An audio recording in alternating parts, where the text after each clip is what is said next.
આપણે આવી ગયા છીએ શેરડીમાં ખાતર નાખવા. એટલે એસપી અને યુરિયા આપણે મિક્સ કરવાનું છે. આ નાખ્યું છે એસપી અને આ છે યુરિયા.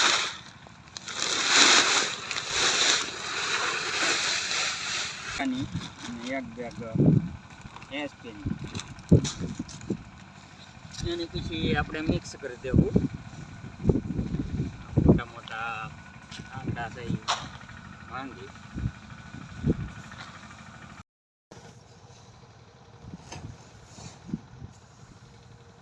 તો આપણું ખાતર મિક્સ થઈ ગયું છે એટલે આપણે હવે ભરી લઈએ.